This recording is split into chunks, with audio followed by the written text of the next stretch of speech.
Welcome to the Business with Beers podcast. This is the place where we help entrepreneurs expand their business, build their wealth, and generate passive income. I'm your host, Brian Beers, an entrepreneur who's on a mission to inspire growth from everyone around me. Remember that you need to take the actions others won't, and you can live the life that others don't. Please be sure to check out my weekly newsletter that now drops every Thursday. It includes one quote, one tweet, one podcast recommendation, plus some business and investing insight from me. It's short and it's sweet. My goal is to provide you with just a couple gold nuggets to help inspire your growth. Go to brianbeers.com to subscribe. Hello, everyone. I'm excited today to bring you Kelsey Stuart. He's the CEO of Bloomin Blinds, an awesome blind company, a franchise that has some pretty cool story, and I'm excited to bring him on and hear it. So welcome, Kelsey. Thanks, Brian. I really appreciate you having me here. I'm excited to talk. Awesome. So yeah, let's go over just the history of the company. Founded in 2001, from what I understand. How'd you get started? Well, and actually the family's involvement in window covering started even earlier. So in high school, my mom started a window covering company. Actually, it started off as a blind cleaning company. Most of those customers asked for repairs, and so she had to evolve into repairs. And then towards the end of her run as a one-woman show, then she started to weave into sales. After a divorce, wanted out of town, sold the business. Interestingly, it's still open 22 years later. Okay. Just the cleaning and like servicing and a little bit of sales side of it? I'm sure it's evolved. I mean, I don't know the financials behind it, but I know it's still operational under the same owner who bought it from her. Okay. But so she moves to Dallas with the intent of kind of rebuilding that same model. And again, imagining at that point that she's a one-woman show. Moves to Dallas. Incorporation was actually the day of 9/11. So September 11th is the birth date of Bloomin Blinds. Within a couple months, my brother jumps in and begins to help her, the middle of the three brothers.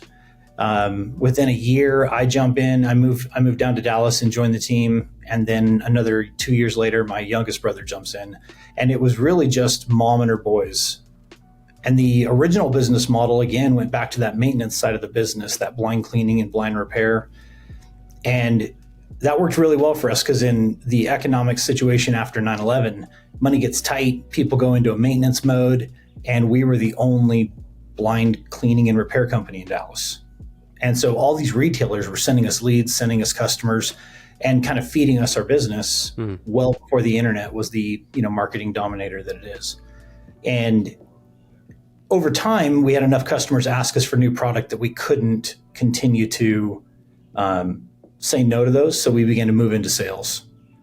And over the course of 18 years, we built up a pretty good sized family business. I mean, just under $3 million a year when we turned it into a franchise location, or I guess sold it as a franchise location.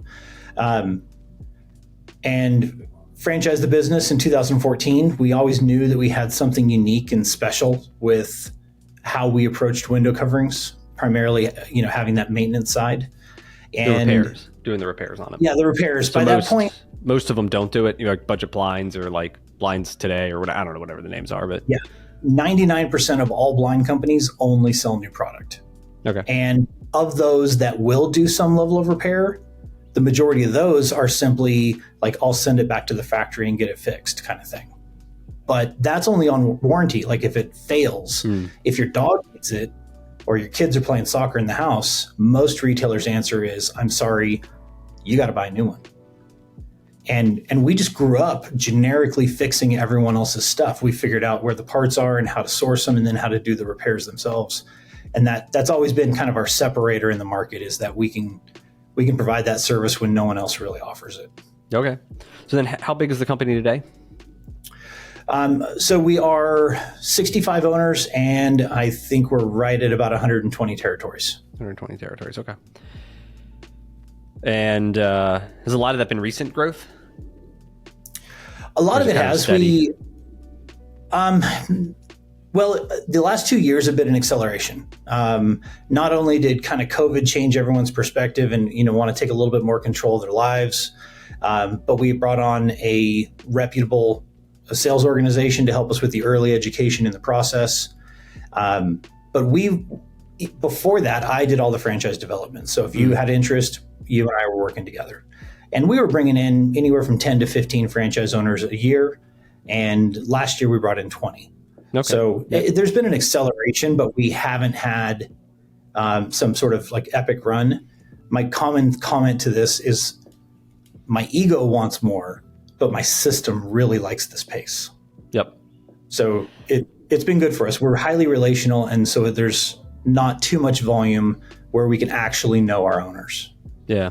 And that's like really responsible. There's these other franchises I know that can sell the shit out of them, right? But then they don't have the support team to sustain it. And then now we have all these franchisees that aren't getting the support that they were promised or sold. And then the business is a lot harder than they thought it was. And that nobody's happy. And like, you have all this discontent.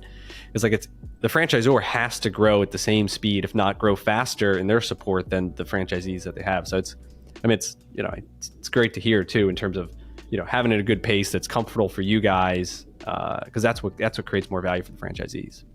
Yeah. And it's been really interesting for us because we have had to go through, backstory again, we're three brothers, mom's retired now. So we're three brothers from the window covering industry who started a franchise. There's a lot of value in, our depth of knowledge, but where we struggled early on was we didn't know the franchising industry. Yep. It's a whole nother business than whatever the industry is, right? Oh, it's like apples and orangutans. They're not even closely related. And so it's taken us, after 8 years now, we've really kind of hit our stride. But as our franchise owners are going through the emotional journey of building a company, letting go of control, taking risk on scale, and managing all the resources that it takes to build their company, we're going through that same emotional journey with our franchise owners at the same time. And it's made it a really relatable experience. Where we don't forget where they're coming from, and then they can see us working through the same things. So it's actually kind of built a lot of trust within the franchise owners. What were some of those like mistakes or things you didn't know, or, kind of early lessons being a franchisor? Well, from an overall perspective, we really didn't understand the responsibility of being a franchisor. The early days, man, like I thought I was just going to give you a logo on a shirt and, talk to you. Truck, rock and roll. Yeah, like catch you later. So there's way more responsibility in that. I think one of our early mistakes was not understanding the value of a strong system, consistency, basically the foundation in which you're going to build your infrastructure on. And so the first couple of years, man, it was like Wild West. You could do basically what you wanted to do and how you wanted to do it. And we're still entrepreneurial. So we really believe in personal freedom and making sure that people feel like they're connected to their business. So we're not a legalistic franchise, but we have learned that there are elements that are important, and there are elements. Got to play within the box, Yeah, and brand consistency. We're not trying to just build a bunch of franchise locations. My goal is to be a household name with consistency across from state to state. And so those critical elements we've learned to bring in as required elements, necessary elements, but they're always for franchise owners' benefit. Yep. Yeah. So walk me through, or paint the picture for somebody who doesn't know, like, what's the business model look like when they think of Bloomin Blinds? Like walk me through, like, what is that kind of day in the life? What's the infrastructure look like from the franchisee's kind of perspective? Okay. So regardless of who's doing the job, I'll kind of basically describe the jobs, and then I'll talk about how franchise owners often, kind of walk that path. The bulk of our day in the life is going from customer to customer, solving needs, kind of almost solving a puzzle, as you were. Our core services are selling new product and then installing the product we sell, and then repairing the products that either we have sold or someone else sold down the road. So at this point, sales, install, repairs are core. Yep. Franchise owners can grow into blind cleaning and window washing, but that's more labor intensive. No one's gone to those levels yet because the money is like the growth is still there on the easier, more profitable pieces. Yep. So you're entering in the house, you're listening to the needs, whether it's repair or sales, you're educating the customer about what their options are available. If it's a repair, it's this much to fix it, it's this much to replace it. Which do you prefer? If it's sales, we're looking for the driver. Like nobody calls a window covering company because they're Yeah, they're bored. It's a Wednesday. Yeah, it's not like it's a beautiful Saturday morning and they're like, they're buyers. They want to buy something. Buy some blinds. Right. There's always a driver as to why. And so once we figure out the why, then we become an educator. We start teaching people about how different products may or may not solve their process. And that seems to go really well because we're not selling. I tell franchise owners all the time and candidates, I don't need a salesperson. I need a person who loves sharing information because we're teaching people the general public doesn't know about window coverings. Yep. The business dynamics of window coverings are great because we're always playing with house money. So we're collecting a 50% deposit when somebody sells something, when they purchase. Yep. We're directly ordering it from the factory through software, so that's an automated process. The factory produces the product, ships it to us, and then bills us for it 15 to 30 days later. But by that time, we've already done the install and gotten payment in full. So I have all the money before I have to pay for the product. Fantastic. The repairs, the average repair is $40 to $60. Our average cost of goods inside of that is $1. And the average repair takes 10 to 15 minutes. So that's like the icing on the cupcake. You're not going to get rich off of repairs, but you're going to get into more homes. The marketing's cheaper for cost of acquisition. And when you have a $500 invoice worth of repairs, you have $495 of gross profit. It's awesome. Yep. Do a lot of then repairs lead to sales, new sales? Yeah, either directly or indirectly. So again, part of the benefit of repairs is that we get into homes that other people can't get into who own window covering companies that are a one-trick pony. They're sales only. Yep. So we're in those homes, and often our goal is to get there between 1 to 3 days from the appointment being set. So they've got a couple days in between that phone call and us getting there, and they begin to think, well, what else do I need while they're here? We're not going to take a repair and try and flip it into a sale every time. We're not a bait and switch company. If it's repairable, we repair it at a lower cost. But yeah, a lot of them. I don't have the hard data, but it's a considerable percentage that adds I can imagine sales. you get there and A, it just can't be fixed, or B, you're there and your wife's like, oh, well, can you look at this one? We want to add here or do this. And like, you're already in the home, and I know, we've done that. Yeah. So. Well, and then you have the future business too. Like you've already proved that you're not a vampire because you were willing to come over for $100, service call and a repair. I fixed your blind and didn't gouge you. So when you need something down the road, the customer already knows who they're going to call. Yeah. I mean, in our business, auto repair, there's all this data around, oil changes. Like people want to try you out with like a low price oil change, and they test you on that first thing. And if you do a good job and they had a good feeling, then they're willing to come back and do the brakes and the tires or whatever, the higher margin, higher stuff. And, but it's like our employees though, like they see the $20 oil change and like, oh, this guy's not going to spend any money, and doesn't it's like a negative connotation, but really it's like an opportunity to win a customer over. And so we try to educate people on well, you can see some Mr. Jones's history. They did oil change, and then he spent $1,000 because we trusted us. Right. I'm sure it's the same thing in your business. They trust you with that little thing, and then so now it's just like you're their blind guy or whatever. Right, and that's exactly how ours works. So the mentality behind it, owners who are out in the field. So kind of back to who does these roles, right? Owners who are out in the field, they get it because they see that long-term value pretty quickly. They see those repair customers come back and buy more stuff, either same day or within a day year or later, or whatever. Yep. Yeah, the employees, if you have a technician or an installer or somebody like that, that's where the kind of the similar challenge that you were talking about is how to keep them with long-term vision and understand the overall goal versus just, looking at dollars and cents and taking the short road. And that's management. That's inspiration, that's culture, that's getting people to buy into what you're doing. Okay. So then from the day in the life, or just kind of the structure of this thing, you have no physical space required, right? Correct. To start, at least you can get stuff shipped to your garage or wherever, right?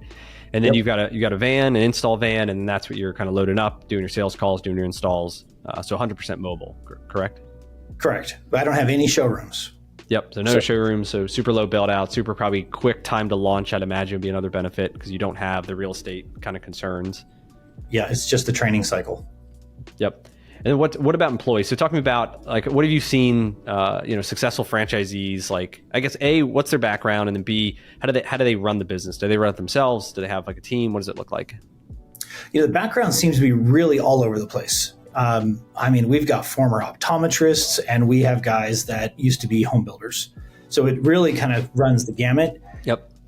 The first objection that comes up about exploring this is, well, I guess two parts. One, nobody really believes there's this much money in this industry. Yep. No one ever believes that. They're always flawed. I didn't until I met you, to be honest with you. Yeah. We'll talk about that in a minute too, but it's great. The concept of installing and repair. Everyone's worried about the mechanical side of the business. And ironically, that's the easiest part because it's very visual. We've got tools to make the job easier. And these things are basically giant Legos.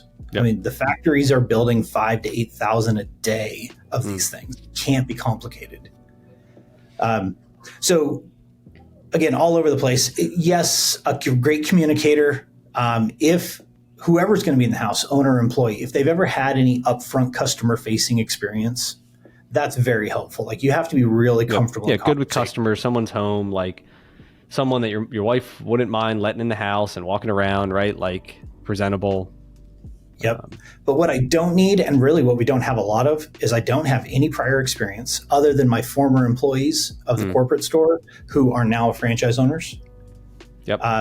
And I don't need an old carpenter or someone who's just been in construction all their life. This is not that technical. Yep. That's what's amazing about franchising too. It's like I talk to people all the time and they're like, I don't know. I have no experience. Like, what should I get into? I only know like software or whatever it is. And it's like, dude, you can get into anything you want. And the franchisor will take this decades of information and they'll train it to you within a matter of days. And then you got the support system, you got this training, and that, like, you can get literally into almost anything. And there's like a pretty quick ramp up period. Otherwise, like, it would be a terrible franchise. It wouldn't even be a franchise, right? If it required tons and tons of technical knowledge and tons of specialty things that needed a unique person for. Right. So. Totally agree. So they're all over the board, men and women. I've got, guys who are by themselves, husband and wife teams, women. We've had a recent run of women who are out doing it on their own. But the vast majority of the franchise is still primarily male centric. And I think that's because the repair and install component. Yep. I think that kind of drives a little bit more male interest. From a business model, people have their options, but I'll tell you the secret of how to do this right and what I would suggest if you were my brother. Yep. Right. So you come in as an owner operator and you run the business and you learn the job. How to communicate with customers, how to pitch products, repair, sales, install, all of that stuff. You need firsthand, hands-on experience to be able to lead a team who's going to be doing this. Otherwise, your technicians know what's going on and you don't know how to hold them accountable, hold them to a high standard. Yep. They bullshit and stuff. You have no idea if that's legit or not. Yep. Yeah. Right. And so we've taught franchise owners that scaling should come in $40,000 monthly increments. So as an owner operator is out there and they begin to trend or get close to 40,000, we begin to see that that's consistent. Yep. Then they need to start scaling. Now, in my opinion, that owner stays in the van and they add a second van. Okay. So now you have two revenue producing pieces. As you start getting up into 80 or 100,000, because you do get like an expanding effect of how much revenue per truck you can handle. The more trucks on the road, the more money they you can have strategic, you don't have to drive 2 hours to get to your next spot or whatever. Yeah, all of that gets improved. Yep. So the second truck is a new technician, and that technician initially should start off doing repair and install. And then as their skill set grows, you begin to weave in the sales. So now you have kind of two cross-functional hybrids that can do just about anything that they need. Then as you bypass 100 to an 80,000 a month, then you hire another technician, but that technician now takes the owner's place in the van. So now we've got a really well-experienced owner. They come out, they begin to manage the team, do the marketing, run the business, but they have two revenue-producing vans on the road. Who's doing the sales? And then they continue. Is the owner still doing sales then? Yeah, to start, he's doing everything. he adds a tech to help on installs, but he's still doing the sales, right? Yes.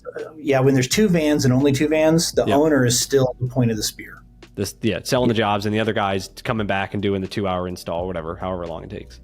Right. But if there's only 2 vans, it's still realistic that the owner is still going to be doing repairs and sales. Yep. There's not enough. It's when he gets to 3, now he can start to focus just on sales, manage the team. Right. Now, some owners get to that 3rd van stage and they like being in the field. They love selling the product and working with the customer. That's great. Like, if you want to stay in that position, that's fine. But you do need, at that point, a master of ceremonies. You're going to need someone in a commercial space. And now we're moving to a small office warehouse. Yeah, flex space. 800 to 1,000 square feet. But somebody now there's enough going on. There's enough complication that you need a master of ceremonies. Yep. And so someone's receiving the product when it gets delivered. They're probably calling the customers to confirm to schedule. You've got maybe accounting, bookkeeping, maybe light stuff, admin stuff as well. Yep. And so, you need an admin to run that. If the owner's out in the field, at that point, you need an admin to kind of run the show. Yep. And then you continue to choose how to scale from there. But because each van has a very comfortable capacity of about 40,000 per month, regardless of what the mix is and how those invoices are created, that's a pretty consistent average. We certainly have owners who have exceeded that, but they're working 60, 70 hours a week. Yep. They're not working 40 hours a week. Yep. Yeah, that's a great model. And then you just continue that pattern of, and you hit the thing and you invest, and then you got more capacity, you invest. And we see the same in growing our business. Like, for us, it's, number of locations and district managers, and how many locations could a district manager run? And it's like 7-to-1 is the ratio. And so it's like you invest in the guy, now you have all this extra capacity, but now we can go and buy more locations, or in your case, they buy more vans, or they maybe buy more territories, or go into a new market, or, whatever that looks like as they grow. Yep. It's interestingly enough, in all that conversation, what wasn't mentioned is marketing. Yeah. So right. In all of that, in the early days of the franchise, regardless of who's doing what, there's definitely a community component, the grassroots, the B&I groups, the networking, the, taking a realtor out to lunch. All those things are part of the early days. As your revenue begins to grow, the snowball begins to move on its own. And by that point, the website's starting to rank, your SEO's kicking in, you've got reviews, we've learned how to monetize Instagram, and all of these things become working. And so at that point, the marketing really just becomes primarily paid media. And most of that's digital. And most of that is ran by us or third-party companies. Yep. So there's starting the franchise, there's an early lift on your community involvement. Yep. But the digital stuff is always managed through, again, so us. You guys are running all that. That's generally leads. Do all the leads, do you guys have a call center, or do the franchisees handle those? Yeah, I have an in-house call center. So window covering customers always have some technical question. Hey, my twisty thing doesn't work, right? We get that call times a day. A generic call center won't know how to diagnose what the hell is a twisty thing? And you know exactly what they're talking about. Yeah. And we want our customers to feel like they're talking to someone who has some inherent knowledge in the industry that gives them more confidence. We book more appointments that way. Yep. So I've got 7 people who are here in the office. In Dallas. We're here from 7 in the morning to 8 p.m. Central. And so we have 8 to 6 on every time zone. Yep. Yeah, and that's great for franchisees, especially that owner operator's in the truck. He's going around, he's building the business. His phone's not ringing off the hook with customers, and he's missing calls, and you're spending all this money to make the phone ring. You can't even pick it up. There's a problem. So yeah, we've always been a believer in that. When I had the Dallas location, which was our family business, before the franchise, I employed 4 full-time people on rollover lines to do nothing but answer the calls. We've always been a believer that as a home service company, you can't miss calls. That's like rule number 1. Yep. Cool. So then I guess talk to me a little bit about kind of the money side. You guys have a pretty good item 19, your FDD, disclose a lot of information, which is really good to see. So tell me, how do we get people excited about this? Well, again, first off, they got to believe that there's more money in it. And the item 19 kind of helps articulate that. Your average one-man show, just one person in the entire company, that's an owner who's doing everything out in the field. They average, I think $435,000 a year. In 2022. Yep, in 22. And the rule of thumb is you keep about a third of it. That's a standardized concept within window coverings pretty good returns. I think we showed just under like 29.7 or something. Now, there's a significant scalability that happens when you break that owner-operator mindset and the revenue potential of one van. So we listed 10 owners who have multiple vans, so 2 or more, and of them, 2 of them have 3 vans, and 8 of them have 2 vans. But the average there goes to 1.2 million. So a significant scaling difference when you get out of that owner-operator. So if somebody wants more than just a job, then the trick is we got to scale up to multiple vans as fast as possible. Yep. So in their item FDD, you've got a whole P&L here. So I'm looking at one thing, top third or whatever. It's almost 1.1 million in sales. This is multi vans. It's netting around 26%, almost $300,000. So, and then you've got sales of franchisees, and you got guys doing almost $2 million in this thing too. And those guys are 3 years old.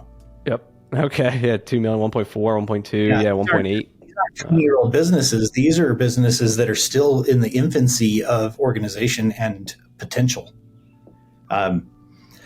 It's like anything though. It's a business, and it needs, you got to plant your seeds, you got to harvest, you got to replant, you got to go, and it's going to take the work. We're never going to sugarcoat that. We try and be really honest and transparent that you'll never work harder, but you'll probably never have more fun. Yep. So how's it working with your brothers? That, at this point, I love it. It's what I know. We've literally worked shoulder to shoulder for 17, almost 18 years now. Our desks touch in a triangle. Okay. The first 10 years that we worked together, this is still family business era. Yep.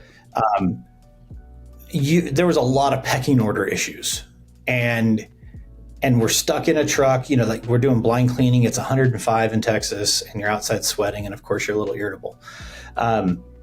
And so we would destroy each other on a daily basis outside the house. Yeah. Then you go in the house and it's like, hey, buddy, can you hand me that? Sure, pal, you got it. With volume in the family business, we began to separate into natural niches. Yep. I'm the sales and marketing guy.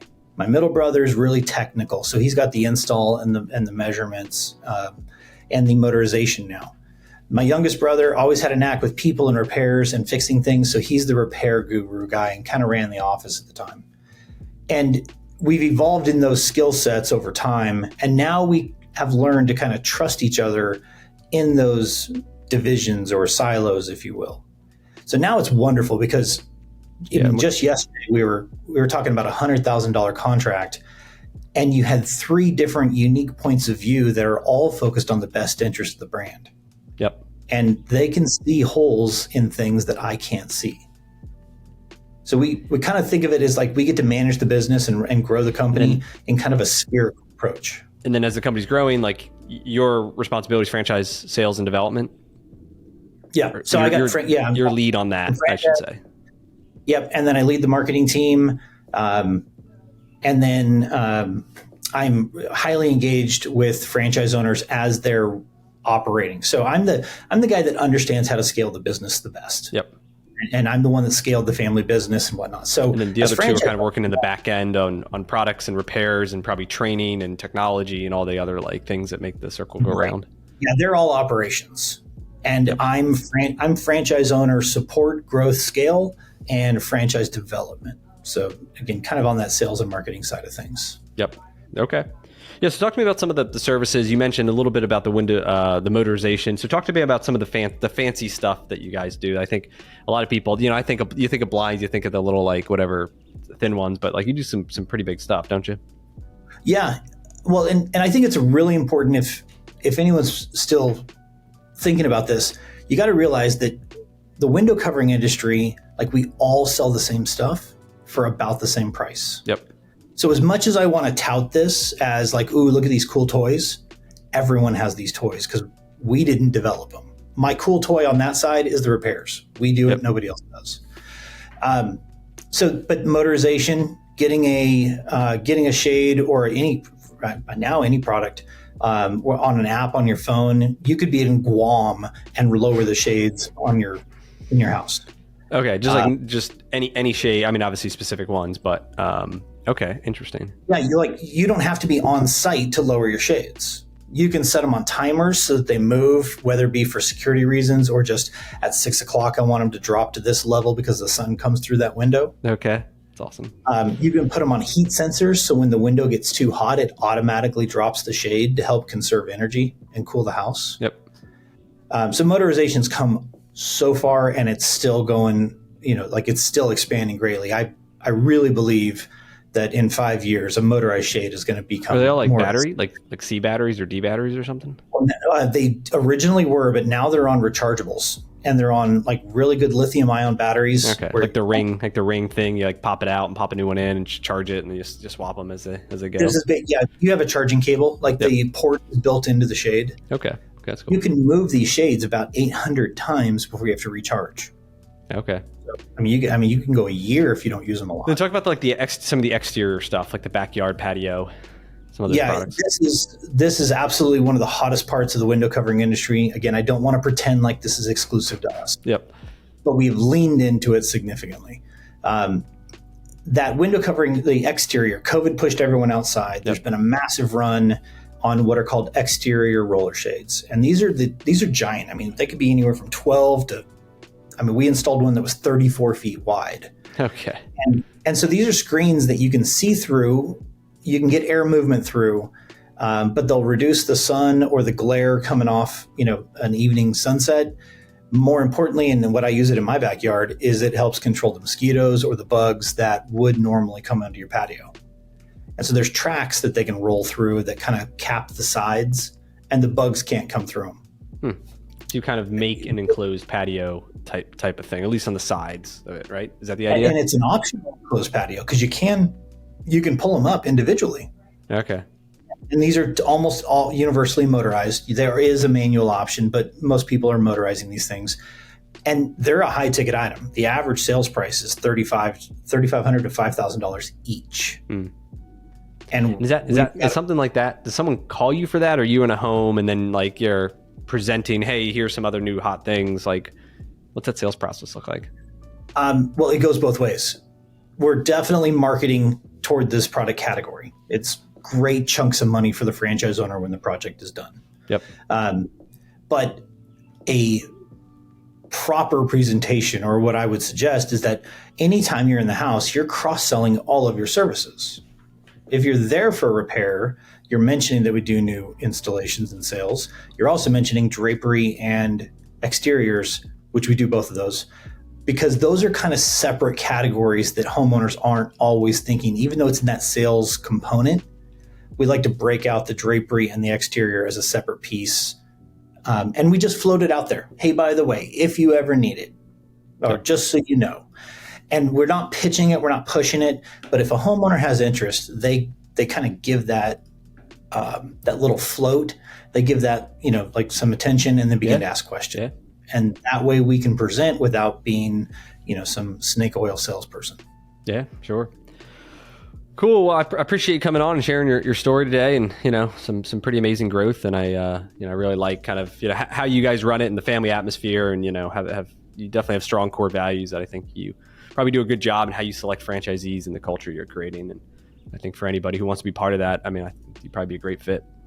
So yeah, the family nature, being a part of the franchise family, and somebody who wants a mentor, that's really what we're looking for, is high levels of engagement with the franchise, leaning on us, not being prideful and wanting to be out on your own. Like somebody who just buys the logo and then tells me to get lost just breaks my heart for so many different reasons. Yep. Awesome. So if you're interested in learning more about Bloomin Blinds, you can reach out to me. I'm happy. I have a team. We can get you confirmed, make sure your area is open. We can give you resources and questions and everything to help you through the process. And if you want to reach out to the Bloomin Blinds team directly, just make sure you tell them you heard them through me. I appreciate it. Cool. Kelsey, thanks again for coming on. Yeah, my pleasure, Brian. Good to see you again. You too. That's all we got for this episode with the Business with Beers podcast. One thing that would really help both us and other new potential listeners is to rate the show and leave a comment in iTunes, Stitcher, wherever you listen. Also, make sure to link up with me on your preferred social media platforms, LinkedIn, Instagram, Twitter, Facebook. You can find all my links at brianbeers.com. Please just share the podcast with anyone who you think might enjoy it. And until next time, remember to take the actions others won't, to live the life that others don't.